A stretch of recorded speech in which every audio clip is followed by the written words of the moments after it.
Halo semuanya. Oke, hari ini kita bakal ngobrolin sesuatu yang kita pakai tiap hari, tapi sering banget kita anggap remeh bahayanya. Yap, listrik. Yuk kita kupas tuntas kebenaran di balik keamanan kelistrikan yang sering kita abaikan ini. Kita semua pasti udah nggak asing lagi kan sama simbol peringatan ini. Kelihatannya di mana-mana. Tapi pernah kepikiran nggak sih apa sebenarnya sains di balik bahaya yang diwakilinya? Tenang, dalam beberapa menit ke depan kita akan bedah semuanya. Oke, kita masuk ke bagian pertama, bahaya tersembunyi. Jadi sebelum kita ngomongin solusinya, kita harus benar-benar paham dulu dari mana sih sebenarnya resiko listrik ini datang. Jadi ini nih poin kuncinya. Listrik itu sendiri sebenarnya nggak jahat.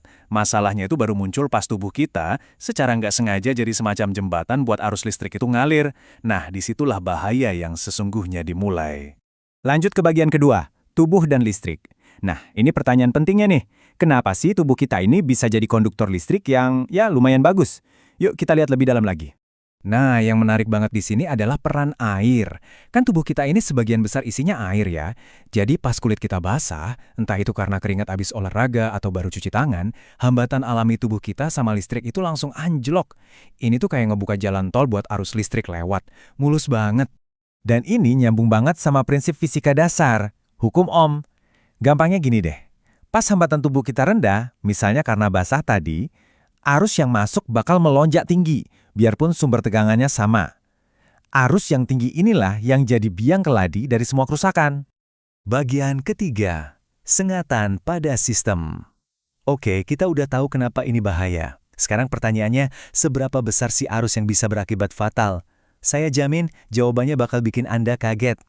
Banyak banget yang mikir butuh sengatan sekuat petir buat celaka. Kenyataannya, salah besar. Arus yang jauh lebih kecil dari charger ponsel kamu, yang ukurannya cuma miliampere, itu udah bisa ngasih dampak yang fatal. Serius. Coba deh kita lihat tingkatannya. Cuma 30 miliampere aja, otot bisa langsung kaku dan kamu nggak akan bisa lepasin pegangan. Naik dikit ke 50 miliampere, irama jantung kamu bisa kacau balau. Dan di atas 100 miliampere, itu seringkali berakibat fatal.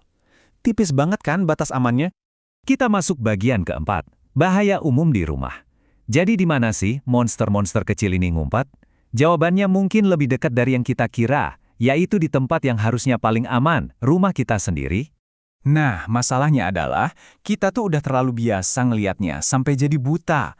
Bahaya-bahaya kelistrikan ini sering banget sembunyi di depan mata kita, di barang-barang yang kita sentuh setiap hari. Ini dia 3 tersangka utamanya. Kabel yang udah ngelupas kayak gini, stop kontak yang goyang-goyang atau longgar, dan kebiasaan sepele nyentuh saklar pas tangan lagi basah. Masing-masing dari ini tuh ibarat bom waktu. Lanjut, bagian kelima, panduan keselamatan. Oke, cukup ya sama hal-hal yang bikin merinding. Sekarang kita ganti topik ke solusinya. Dan kabar baiknya, mencegah kecelakaan listrik itu ternyata simple banget. Kamu nggak perlu jadi teknisi listrik profesional kok buat ngelindungin diri dan keluarga. Cukup ingat 3 prinsip dasar yang sederhana, tapi super ampuh ini. Pertama, isolasi itu kunci. Pastiin semua kabel dan peralatan kebungkus rapi. Kedua, anggap aja listrik dan air itu musuh bebuyutan. Jangan pernah biarin mereka ketemu. Ketiga, dan ini yang paling penting, kalau mau benerin sesuatu yang nyangkut listrik, matiin dulu sumber utamanya dari pusat. Gak ada kompromi. Jadi intinya itu bukan untuk jadi takut sama listrik, tapi untuk lebih menghormatinya. Ini semua tentang kesadaran dan pencegahan. Dengan pengetahuan yang tepat, keamanan itu sepenuhnya ada di tangan kamu. Pesannya simpel aja, simpan informasinya, lalu bagikan. Karena pengetahuan kayak gini tuh gak ada gunanya kalau cuma disimpan sendiri. Dengan nge-share ini, kamu mungkin aja bisa menyelamatkan orang yang kamu sayangi. Jadi sebelum kita selesai, saya punya satu tantangan kecil buat kamu. Setelah dengerin semua ini, satu langkah keamanan apa yang bakal kamu cek atau benerin di rumah kamu hari ini juga? Mungkin kabel charger yang udah ngelupas, atau stop kontak yang dekat wastafel. Coba deh pikirin, terus langsung lakuin.